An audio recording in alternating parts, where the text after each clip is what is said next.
오늘 말씀은 사사기 3장 12절부터 31절까지 같이 교독하시겠습니다. 사사기 3장 12절부터 31절 교독하시겠습니다.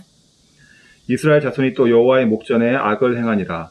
이스라엘 자손이 여호와의 목전에 악을 행함으로 여호와께서 모압 왕 에글론을 강성하게 하사 그들을 대적하게 하시매 에글론이 암몬과 아말렉 자손들을 모아 가지고 와서 이스라엘을 쳐서 종려나무 성읍을 점령한지라. 이에 이스라엘 자손이 모압 왕 에글론을 18회 동안 섬기니라. 이스라엘 자손이 여호와께 부르짖음에 여호와께서 그들을 위하여 한 구원자를 세우셨으니 그는 곧 베냐민 사람 게라의 아들 왼손잡이 에훗이라. 이스라엘 자손이 그를 통하여 모압 왕 에글론에게 공물을 바칠 때에 에훗이 길이가 한 규빗 되는 좌우에 날선 칼을 만들어 그의 오른쪽 허벅지 옷 속에 찾고 공물을 모압 왕 에글론에게 바쳤는데 에글론은 매우 비둔한 자였더라. 에훗이 공물 바치기를 마친 후에 공물을 메고 온 자들을 보내고 자기는 길갈 근처 돌 뜨는 곳에서부터 돌아와서 이르되 왕이여 내가 은밀한 일을 왕에게 아뢰려 하나이다 하니 왕이 명령하여 조용히 하라 하매 모셔서 다 물러간지라. 에훗이 그에게로 들어가니 왕은 서늘한 다락방에 홀로 앉아 있는 중이라. 에훗이 이르되 내가 하나님의 명령을 받들어 왕에게 아뢰을 일이 있나이다 하매 왕이 그의 좌석에서 일어나니 에훗이 왼손을 뻗쳐 그의 오른쪽 허벅지 위에서 칼을 빼어 왕의 몸을 찌르매 칼자루도 나를 따라 들어가서 그 끝이 등 뒤까지 나갔고 그가 칼을 그의 몸에서 빼내지 아니하였으므로 기름이 칼날에 엉겼더라. 에훗이 현관에 나와서 다락문들을 뒤에서 닫아 잠그니라. 에훗이 나간 후에 왕의 신하들이 들어와서 다락문들이 잠겼음을 보고 이르되 왕이 분명히 서늘한 방에서 그의 발을 가리우신다 하고 그들이 오래 기다려도 왕이 다락문들을 열지 아니하는지라. 열쇠를 가지고 열어본즉 그들의 군주가 이미 땅에 엎드려져 죽었더라. 그들이 기다리는 동안에 에훗이 피하여 돌뜨는 곳을 지나 스이라로 도망하니라. 그가 이르되 에브라임 산지에서 나팔을 불매 이스라엘 자손이 산지에서 그를 따라 내려오니 에훗이 앞서가며 그들에게 이르되 나를 따르라. 여호와께서 너희의 원수들인 모압을 너희의 손에 넘겨주셨느니라. 하매 무리가 에훗을 따라 내려가 모압 맞은편 요단강 나루를 장악하여 한 사람도 건너지 못하게 하였고 그때에 모압 사람 약 10,000명을 죽였으니 모두 장사여 모두 용사라. 한 사람도 도망하지 못하였더라. 그날에 모압이 이스라엘 수하에 굴복하매 그 땅이 80년 동안 평온하였더라. 에훗 이후에는 아낙의 아들 삼갈이 있어 소 모는 막대기로 블레셋 사람 600명을 죽였고 그도 이스라엘을 구원하였더라. 아멘. 네. 사사기에는 패턴이 있습니다. 이스라엘이 하나님께 범죄를 하고요. 그러면 하나님께서 진노를 하세요. 그리고 이방의 왕들이 쳐들어와서 이스라엘 백성들을 괴롭힙니다. 그러면 이스라엘 백성들이 하나님을 부르짖어요. 하나님을 찾아요. 그럼 하나님이 사사를 보내서 이스라엘 백성들을 다시 구원해 줍니다. 그러면 잠시 동안 평화가 있어요. 안정된 기간이 있어요. 그리고 나서 다시 이스라엘이 재범죄를 합니다. 그러니까 이게 이 패턴이 계속 반복되는 거죠. 반복되는 패턴이 나옵니다. 오늘은 그 베냐민 지파에 있었던 일입니다. 베냐민 지파는요, 어디에 위치해 있었냐면, 남쪽에는 유다가 있었어요. 유다라는 세력이 있었고, 그리고 북쪽에는 에브라임이라는 세력이 있었어요.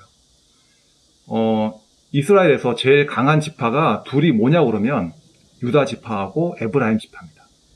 그러니까 유다 지파의 대표적인 인물이 갈렙이었죠, 갈렙.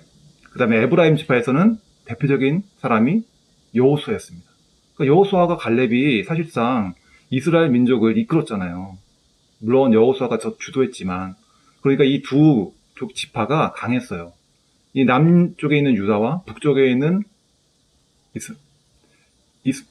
에브라임, 남쪽에 있는 유다와 북쪽에 있는 에브라임, 이 지파 사이에 끼어 있는 지파가 바로 베냐민 지파였습니다. 우리나라 같은 경우도 분단되어 있잖아요. 남한하고 북한 나뉘어 있잖아요. 그 중간 지대에 뭐가 있습니까? 휴전선을 앞에 놓고 비무장 지대가 있잖아요. 비무장지대가 있는 것처럼 베냐민 지파는 그런 역할을 한 거예요. 두 큰 세력이 싸우지 않도록 중간에서 완충 작용을 해요. 그런 베냐민 지파는 어떻게 보면 이스라엘의 허리 부분에 위치한 지파였고, 완충 작용을 함과 동시에 뭘 했냐면 굉장히 여기가 중요한 위치였어요. 왜냐하면 이스라엘의 허리니까 여기가 끊기면 이스라엘이 남북으로 나뉘는 거예요. 통로를 못하는 거예요. 굉장히 전략적인 요충지였는데 12절부터 14절 보겠습니다. 이스라엘 자손이 또 여호와의 목전에 악을 행하니라. 이스라엘 자손이 여호와의 목전에 악을 행함으로 여호와께서 모압 왕 에글론을 강성하게 하사 그들을 대적하게 하시매 에글론이 암몬과 아말렉 자손들을 모아가지고 와서 이스라엘을 쳐서 종려나무 성읍을 점령한지라. 이에 이스라엘 자손이 모압 왕 에글론을 18해 동안 섬기니라. 그러니까 에글론이라는 모압 왕이 쳐들어온 거예요. 연합군을 이끌고. 모압은 어느 쪽에 있냐면 이스라엘이 있으면요. 이스라엘 동남쪽에 있는 나라예요. 동남쪽에 있는 나라가 동쪽을 통해서 요단강을 건너가지고 종려나무 성읍이 어딘지 아세요? 거기가 바로 여리고성입니다. 여리고성을 쳐들어온 거예요. 여리고성이 굉장히 좋은 땅이거든요. 그 땅이. 근데 그 전략적 요충지를 빼앗기고 말았어요. 그리고 나서 18해 동안 이스라엘을 괴롭힌 거죠. 주로 뭘 했을까요? 뭐 농사 지으면 농사 지은 거 뺏어가고 뭐 그런 거 했을 거 아니에요? 그래서 오늘 벌어지는 일이 모압 왕 암살 작전이 오늘 펼쳐집니다. 그러니까 미션 임파서블 보면은 탐 크루즈가 막 거의 단독으로 행동하잖아요. 단독으로 딱 와가지고 막 여러 가지 난관을 뚫고 임무를 완수하잖아요. 그런 것처럼 오늘 적진 한가운데 홀로 침투해가지고 적의 왕을 암살하고 탈출해야 되는, 어떻게 보면 굉장히 불가능해 보이는 그런 작전을 오늘 펼치는 겁니다. 목숨을 건 작전이죠. 그럼 누가 이 작전에 발탁되었을까요? 이전에 있던 사사들을 보면요. 온니엘이라는 사사가 3장 1절부터 11절까지 나옵니다. 온니엘은요. 굉장히 좋은 가문의 사람이었어요. 갈렙의 조카였거든요. 갈렙의 조카이자 갈렙의 사위였어요. 그러니까 굉장히 좋은 가문 출신이었고 그는 용사였어요. 그러니까 누가 봐도 이 사람은 사사될 자격이 있는 사람이었어요. 온니엘은. 근데 이번에 뽑힌 사람은 누구였냐면 에훗이라는 사람입니다. 하나님이 에훗이라는 사람을 선택했어요. 3장 15절 한번 볼까요? 이스라엘 자손이 여호와께 부르짖으매 여호와께서 그들을 위하여 한 구원자를 세우셨으니 그는 곧 베냐민 사람 게라의 아들 왼손잡이 에훗이라. 이스라엘 자손이 그를 통하여 모압 왕 에글론에게 공물을 바칠 때에. 오늘 8.15 광복절인데요. 저희 할머니가 살아 생전에 일본 사람들을 좋아하지 않으셨어요. 왜 안 좋아했을까요?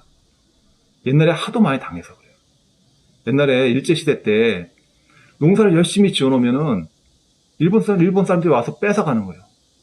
그리고 거의 뭐 일제 말기에는 뭐 집에 있는 뭐 냄비, 뭐 숟가락 이런 것까지 다 가져갔다는 거예요.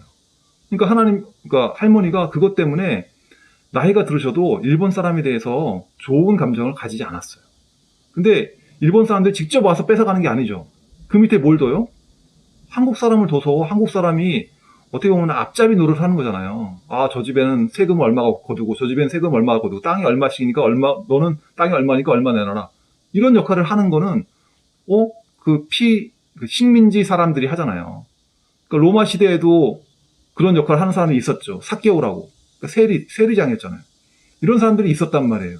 근데 에훗이 제 생각에는 그런 역할을 하는 사람이었던 것 같아요. 곡물을 걷어가지고 모압 왕에게 가서 바치는 사람. 이런 역할을 하는 사람이었다고요. 에훗이. 그러니까 이런 사람들이 좋아했겠어요? 사실 왕이 아무나 만나주지 않잖아요. 에훗을 잘 아니까 만나준 거지. 에훗이 만나자고 해서 만나지 않죠. 평소에 에훗을 너는 내 말을 잘 듣는 사람이야. 자기 사람이라고 생각하니까 에훗을 쉽게 만나주는 거죠. 어떻게 보면 에훗은 이렇게 민족의 사람들로부터 지탄을 받는 사람들, 욕먹는 사람이었고 또 장애가 있는 사람이었어요. 여기는 왼손잡이 에훗이라고 나오는데요. 그거는 오른손을 쓰지 못하는 사람이란 뜻이에요. 그러니까 오른손에 장애가 있어가지고 장애가 있든지 아니면 다쳤든지 어쨌든 오른쪽 손을 못 쓰기 때문에 그는 왼손을 쓸 수밖에 없는 사람이었어요. 굉장히 아이러니한 게 베냐민 사람 에훗. 그러니까 베냐민이라는 뜻은 내 오른손의 아들이라는 뜻이거든요. 오른손이 왼손보다는 힘이 세잖아요. 그러니까 강력한 힘을 가진 아들들, 지파에 속한 오른손을 못 쓰는 왼손잡이 에훗. 어떻게 보면 약간 주류에서 벗어난 듯한 그런 사람을 하나님께서 선택하셨어요. 그래서 오른손을 쓰지 못하니까 아무도 지금은 그를 두려워하지 않아요. 과거에는 그가 용사였을 수도 있어요. 상위 군인이 있을 수도 있어요. 하지만 지금은 아무도 그를 위협적이라고 생각하지 않아요. 장애가 있는 저 사람이 나를 어떻게 해치겠어. 이런 마음을 갖게 되는 거죠. 그래서 굉장히 의외의 인물이었던 에훗이라는 사람을 하나님께서 이 중요한 인물을 주신 거예요. 그리고 에훗이 이제 공무를 마치고 돌아가면서 자기 부하들을 모두 돌려보냈다. 이렇게 말합니다. 근데 저는 돌려보냈다는 거를 이렇게 생각해요. 에훗이 자기 부하들에게 이렇게 얘기했을 거예요. 나는 오늘 하나님의 임무를 가지고 에글론 왕을 암살하러 간다. 너희는 각 마을로 돌아가서 기다리고 있어라. 사람들에게 얘기해라. 오늘 에훗이 에글론 왕을 죽일 것이다. 그 증거로 나팔 소리가 들릴 것이다. 그러면 너희들은 사람들을 모아서 이곳으로 모여라. 이렇게 아마 명령했을 거예요. 그리고 사람들을 다 돌려보내고 나서 혼자의 몸으로 오른쪽 허벅지에 날성 검을 숨겨가지고 그는 에글론 왕을 만나러 갑니다. 19절 볼까요? 자기는 길갈 근처 돌뜰대에서부터 돌아와서 이르되 왕이여 내가 은밀한 일을 왕에게 아뢰려 하나이다 하니 왕이 명령하여 조용히 하라 하매 모셔 선자들이 다 물러간지라. 그러니까 병사들을 앞에 놓고 가니까 당신 또 왜 왔어? 뭐야? 이상한데? 하고는 수색하려고 그러는데 내가 긴히 왕을 만나서 전할 것이 있습니다. 이렇게 얘기하니까 에글론 왕이 됐다. 불러라. 들여보내라. 이래가지고 에글론 왕하고 2층 방에 독대를 하게 됩니다. 그러니까 왕께 은밀한 일을 전할 게 있습니다. 이런 뜻은요. 은밀한 정보. 내가 중요한 정보를 왕에게 긴히 얘기하겠습니다. 또 이런 뜻이거나 또는 아니면 내가 뇌물을 드릴 게 있으니 나와 1대1로 만나주세요. 이런 뜻일 수도 있어요. 어쨌든 왕은 에훗을 과소평가하는 거죠. 에훗은 장애인이니까 제가 뭘 나한테 어떻게 하겠어? 위협적이지 않다고 생각을 한 거예요. 에훗의 외모를 보고 에글론 왕은 판단을 한 겁니다. 하지만 에훗은 왕과 딱 1대1로 만나자마자 어떻게 돼요? 왕에게 하나님께서 하신 말이 있습니다. 하고선 바로 칼을 꺼내요. 그를 있는 힘껏 찔러서 죽입니다. 17절에 보면 에글론 왕에 대해서 이렇게 말합니다. 17절. 공물을 모압 왕 에글론에게 바쳤는데 에글론은 매우 비둔한 자였더라.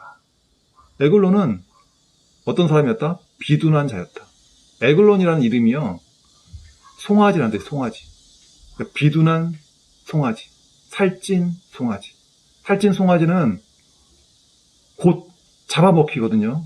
근데 잡아먹힐 줄 모르고 한 치 앞도 앞에 앞날을 모르고 사는 그런 사람을 얘기하는 거죠. 자기가 죽음 굉장히 위기에 있는데도 불구하고 전혀 알아차리지 못하죠. 왜 그랬을까요? 뇌물의 눈이 어두운 거죠. 뇌물의 눈이 어두워가지고 이 사람은 지금 자기가 죽을 위치에 있다는 걸 깨닫지 못하고 있었습니다. 21절, 22절 보면요. 에훗이 왼쪽을 뻗쳐 그의 오른쪽 허벅지에서 칼을 빼어 왕의 몸을 찌르매 칼자루도 나를 따라 들어가서 그 끝이 등 뒤까지 나갔고 그가 칼을 그의 몸에서 빼내지 아니하였으므로 기름이 칼날에 엉겼더라. 에훗이 현관에 나와서 문들을 뒤에서 닫아 잠그니라. 22절에서 생략된 말이 뭐냐면요. 칼자루가 날이 들어가 그 끝이 등까지 나왔고 그의 칼이 그의 몸에서 빼내지 않았으므로 기름이 칼날에 엉겼더라. 그리고 대변이 나왔다. 이런 말이 생략돼요. 대변이 나왔다는 말이 생략되어 있었어요. 그러니까 죽으면서 똥을 싼 거죠. 그러니까 냄새가 악취가 났을 거 아니에요. 그러니까 24절에 에웃이 탈출을 하는데 문을 잠그고는 병사들에게 왕이 지금 일을 보십니다. 그러니 찾지 마시오. 이렇게 얘기했을 거예요. 근데 병사들이 그 말을 믿었겠죠. 왜요? 냄새가 지독하니까. 병사들은 생각하는 거예요. 지금, 왕이, 지금 변을 엄청 보시나 보다. 이렇게 생각한 거예요.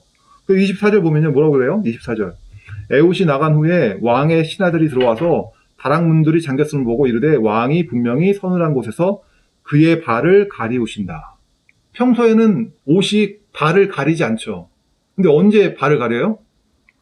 네, 변을 볼 때 그때는 다 이렇게 앉아서 보는 게 아니라 쭈그려 앉아서 보니까 옷을 이렇게 밑으로 내리고 쭈그려 앉아서 보면은 옷 때문에 발이 가리잖아요.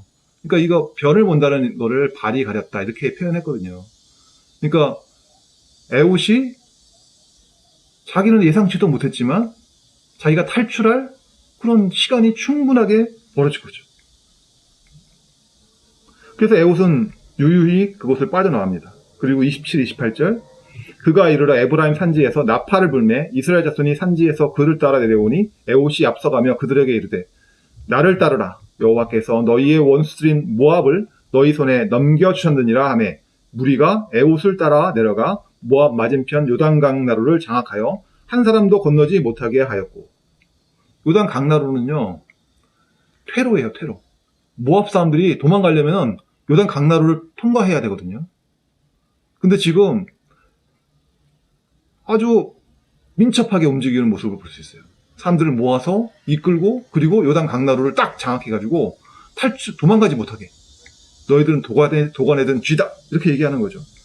그러니까 모압 사람들은요 강한 군사였어요. 그 사람들은. 하지만 두려움에 사로잡히니까 오합지졸에 불과한 거예요. 왕이 죽었죠. 그리고 퇴로가 막혔잖아요. 그러니 이 사람들은 두려움 때문에 오합지졸이 돼서 어떻게 할 줄 모르고 이스라엘 군대에게 패하고 말았습니다. 전쟁의 승리는 어디 달린 거예요? 병력, 화력, 병사의 수 여기에 달린 게 아니라 어디에 달렸어요? 작전 지휘관인 여호와 하나님께 우리가 순종하느냐, 순종하지 않느냐 여기에 성패가 달려있는 겁니다. 그리고 작전에 참여한 사람들 어떻게 보면 굉장히 이해가 안 되는 작전이잖아요. 암살자를 보내가지고 암살하고 나머지는 우리가 처단한다. 굉장히 이해가 안 되는 작전이지만 그 작전을 믿고 순종한 사람들은 이런 기적 같은 일을 맛보게 되는 거죠. 그러니까 하나님을 경험하게 되는 거죠. 하나님을 경험한 사람들은 더 믿음이 자라게 되는 거죠. 그러니까 하나님의 일에 순종하고 참여하면 참여할수록 우리의 믿음은 자라게 되는 겁니다. 사람들은 모두 외모로 사람들을 평가합니다. 저 사람이 가진 것이 무엇이냐? 아니면 어떤 학교를 나왔지? 요즘엔 주로 저 사람이 뭐 플렉스 뭐 이런 말 많이 하잖아요. 그래가지고 뭐 좋은 옷을 입고 좋은 차를 타고 요즘에는 뭐 시계도 좋은 거 차야 되고 또 요즘에 백화점 가니까 매장에 안경테가 엄청 들어가 있더라고요. 비싼 안경테 이런 걸 해야 되고 이렇게 해야 다른 사람들이 나를 무시하지 않고 나를 알아주고 인정해주고 사람들이 원하는 게 뭐예요? 내가 이렇게 외모를 가꾸고 좋은 옷을 입고 좋은 차를 타고 이렇게 해서 사람들이 나를 알아주길 바라잖아요. 인정을 해주길 바라잖아요. 근데 하나님은 외모로 사람을 판단할까요? 그렇지가 않아요. 하나님이 이새의 아들 8명 중에서 누구를 선택했어요? 제일 막내, 제일 꼬마, 제일 소년, 어린아이 다윗을 선택했어요. 다윗이 그때 용사였어요? 아니에요. 다윗은 그냥 목동에 불과했어요. 성실한 목동에 불과했어요. 하지만 하나님이 그를 선택해서 나중에 위대한 용사 다윗 왕이 되잖아요. 하나님이 오늘 선택한 사람도 어떤 사람이에요? 어떻게 보면 사람들에게 지탄을 받고 있고 그리고 장애가 있어가지고 전혀 위협적이지 않고 능력이 없어 보이는 사람을 선택했어요. 그 사람이 누구예요? 에훗이었죠. 에훗. 어떻게 보면 장애, 직업, 그리고 불우한 환경 이런 것들이 그 사람에게 에훗에게 제약 조건이었을지 몰라요. 하지만 하나님이 그를 선택하면서 어떻게 됐어요? 그가 가진 그것이 악조건이 아니라, 단점이 아니라 그것이 작전을 성공시키는 장점이 되고 말았죠. 이게 바로 하나님의 작전이에요. 하나님은 그래서 우리가 하나님께 순종해야 되는 겁니다. 그래서 하나님께 붙잡히면요, 나의 단점도 장점이 돼요. 내가 지금까지 내가 부족하다고 느꼈던 것도 하나님이 그걸 쓰면은 어떻게 돼요?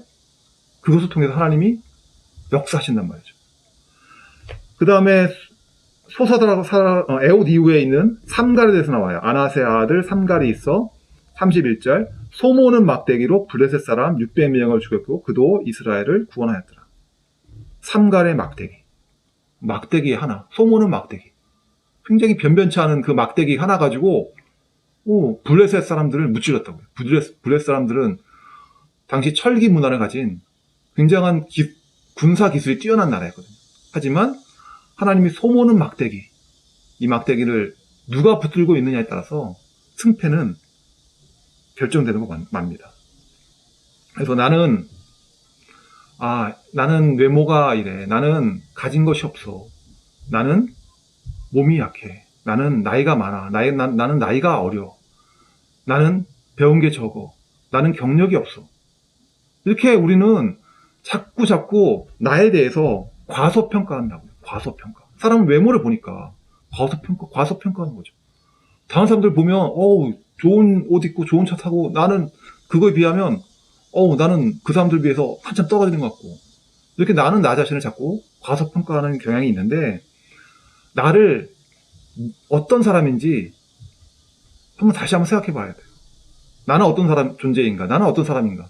나는 하나님의 형상을 따라 지어진 사람. 나는 예수의 피값으로 구원받은 백성. 나는 하나님의 사랑하는 자녀. 우리는 하나님의 형상으로 지어진 사람들이고 우리는 하나님의 자녀들입니다. 비록 우리가 겉으로 볼 때, 객관적으로 볼 때 약해 보이지만 하나님이 우리를 붙잡고 사용하시면요, 우리를 하나님께서 크게 사용하십니다. 문제는 우리가 하나님의 계획을 다 알진 못해요. 하나님이 나를 어떻게 사용하실지 다 알지 못합니다. 하지만 우리가 한 걸음 한 걸음 그에게 순종하다 보면 하나님의 계획이 그만큼씩 조금씩 드러나게 돼요. 하나님을 경험하게 되고 하나님을 더 신뢰하게 되고. 그래서 우리가 다 하나님의 계획을 알지 못하지만 내가 하나님을 신뢰하면서 순종하겠습니다. 애굽처럼, 삼갈처럼 하나님 나를 사용하여 주십시오. 이렇게 기도하고 순종하는 우리들 되기를 바랍니다. 네, 기도하겠습니다. 사람들은 외모를 보고 객관적인 걸 따지지만 하나님은 우리의 마음의 중심을 보십니다. 하나님, 우리가 여기 있습니다. 하나님, 우리를 사용하여 주시옵소서. 하나님 손에 붙들려 하나님의 일을 하겠습니다. 하나님, 순종하며 살 수 있도록 주여 도와주시옵소서. 이 일을 통하여 점점 하나님을 더 잘 알게 되고 하나님을 신뢰하게 되고 믿음이 자라는 우리들 모두 되게 하여 주시옵소서. 애굽처럼 삼갈처럼 사용하여 주시옵소서. 감사하며 예수님의 이름으로 기도했습니다. 아멘.